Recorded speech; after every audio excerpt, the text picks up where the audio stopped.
Hi, my name is Matthew Faulkner, and I'm here with Jeremy Swanson, a family law attorney here in Bakersfield, California, of Swanson O'Dell. I'm from Faulkner Law Offices, and we're here to discuss a family law issue involving how to share custody during the holidays after a separation. Now, the holidays is usually a time of joy and fun and being together, but sometimes there's a conflict because when people split custody and they have custody arrangements, there gets to be a conflict, and so we're here to discuss that topic today. And Jeremy, so can you just tell me a little bit about that? When the holidays come around, everybody would like to spend as much time as possible with their children, but the problem is that can't happen when people are separated.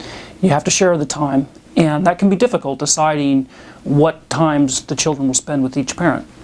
Is this because there's still an existing conflict after a separation?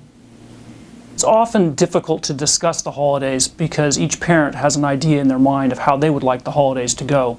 And there's often a conflict because those times are going to overlap pretty much inevitably. Does it help to have a really well-defined schedule agreement between the parents? It does, particularly if you've had a high conflict situation. It helps to know exactly when the exchanges are going to take place, where they're going to take place, and to make sure that that's ironed out in advance. You really don't want to have a visitation fight and a conflict right around the holidays. That's because it makes everybody miserable, right? Yes, and particularly the children. It can be very stressful for them not to know what the plan is for the holidays. Is this something that the judge needs to implement, or can people work it out amongst themselves? People can and should make their own agreements. If you can work it out, even if there's some tension, you're going to be much better off. Judges do make orders quite commonly regarding holiday visitation. There are some standard orders that they tend to do, splitting the days, but if you make the judge make the decision, the judge does not know your schedule, does not know your family traditions, does not know what times are really going to be best for the children. The judge is going to make a judgment call and do the best that he or she can, but you're going to have to live with a stranger making decisions on how you're going to spend your holidays. Now, I understand that a judge needs to step in and arrange an order if there's a conflict or if one parent's not following the agreed order. Can you just tell me a little bit about that? A judge will generally step in first if there are ambiguities in the order, if there's a problem where the parents can't interpret the order together and agree on what it says. Those will be clarified by the judge if needed. If you don't have an order, if you have an order that says as mutually agreed for the holidays, which is fairly common, or you just simply don't have it in your order, then the judge will need to step in and set specific times and exchange points. You know, sometimes it's good to be open to change and being able to adjust to circumstances. In the context of custody after separation like this, can you just tell me a little bit more about that? There are going to be times when you may have to adjust the schedule based on activities. Things can come up, family can be in town, there can be school plays or events or parties, and inevitably it can be hard to stick to a really strict schedule. So to have an open mind about how to switch time around, how to work together can really make the holidays a lot less stressful. So rather than one parent trying to make a point or you know, push things a little too far, is it just better for them to work it out on their own? Holidays are not a time to make a point about your feelings about the other parent's parenting style or visitation or as a get back, because inevitably next year will come and it might be you on the other end. It's much better to work together for the holidays and come up with a plan that actually works for you rather than using it as a get back time. Judges also don't have a lot of patience for that. I've had situations where a parent has refused to let the other parent have visitation over Christmas, and I can tell you that there's not a judge in Kern County who thinks that that's all right. So you really want to work with the other parent. You don't have to give in to unreasonable demands, but working with them over the holidays is very important long term.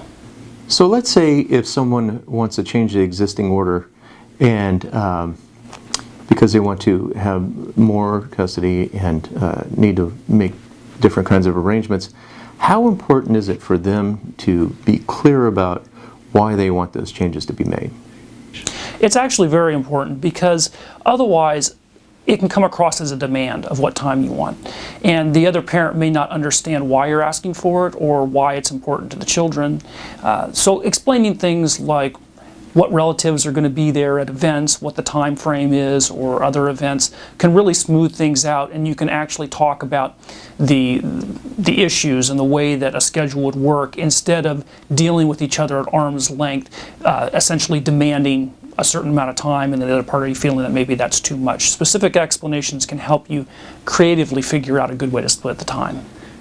In terms of give and take, if you're taking someone's time, you need to be willing to give time. Can you just talk about that? Correct. If you're going to ask for additional time, be prepared to give it back, either during the holiday period or the next holiday period or some other time. If you're trading time, it has to be a fair trade. So keep that in mind when you're making your proposal, that you have to make it fair for the other party too. So something I understand, how important is it to keep the order or the agreement simple and clear? An agreement that is altering time or setting specific times when there is no order should always be in writing. That doesn't mean a formal signed document that you both sit down and write out, but it does mean that you should have a text message or an email, or if you're using Our Family Wizard, you should have it in there what the schedule is and that both parties agree to it. And what that does is it both gives you something to refer back to what the agreement was, and if for some reason there's a problem and it goes to court, then you've got a copy of the actual agreement. There's nothing worse than trying to enforce a verbal agreement about holiday visitation when parties disagree on what that agreement was in the first place. I want to talk about the kids for a second. How important is it that the kids understand what the agreement is so they have stability in their life? Children look forward to the holidays. They think about it. They think about events. They think about who they're going to see. They think about presents. They think about parties and food. You need to have a schedule in advance where they know where they're going to be, who they're going to be with. It helps them through the difficult part of not being with both parents during all portions of the holidays. So setting it in advance so that they know where they're going to be when and what they're going to be doing is actually really helpful to get them through the holidays, because we often look at it as it's difficult for us to be without our children during the holidays, but it's also very stressful for the children as well, not being with both parents. And if they become a pawn and fought over in the middle, then that's even worse. So it's really important to lay it out in advance and then stick to that so that they know what's going to happen over the holidays. Sometimes it's overlooked, the grandparents, the other parents, grandparents, sometimes it's overlooked about how they want to be involved with their grandkids. Can you just talk about that a little bit? You want to keep in mind that this is family for them. As much as you may dislike your ex, those are still their grandparents. You're going to want to have the children see your parents as well and spend time with family over the holidays. So keeping in mind that it's more than just about you and your ex during the holidays will often lead you to include grandparents in plans. This happens a lot in cases where one parent is really uninvolved. Your ex may not want or ask for much time over the holidays, but the grandparents may really want to see the children, and that can be special for the children as well. You have to use your discretion based on the quality of the grandparent involved, but family is important over the holidays. So in reality, it's hard for people to not be able to spend all their time in the holidays with their kids after separation. But what kind of perspective can you offer that those parents can have and better understand the situation? Enjoy the time that you do have with your children. Don't spend your time worrying about the time that you don't have. Enjoy what you have, and then make a choice that you're going to enjoy the holidays regardless of the schedule. Self-pity is the one thing that can really kill you over the holidays, so don't let that happen. Get out, go see a movie. If you don't have Christmas Eve with your children, go see a movie with friends. Go be with relatives. Have events. Take a trip if it's not your year for Thanksgiving or something. Make sure that you choose how your life's going to be, and you need to choose to be happy over the holidays. And you'll find that you'll enjoy the time that you do with your kids a lot more if you have a healthy perspective on it. Thank you, Jeremy. I really appreciate your time. And so again, we were meeting today with Jeremy Swanson of Swanson O'Dell. I'm Matthew Faulkner of Faulkner Law Offices.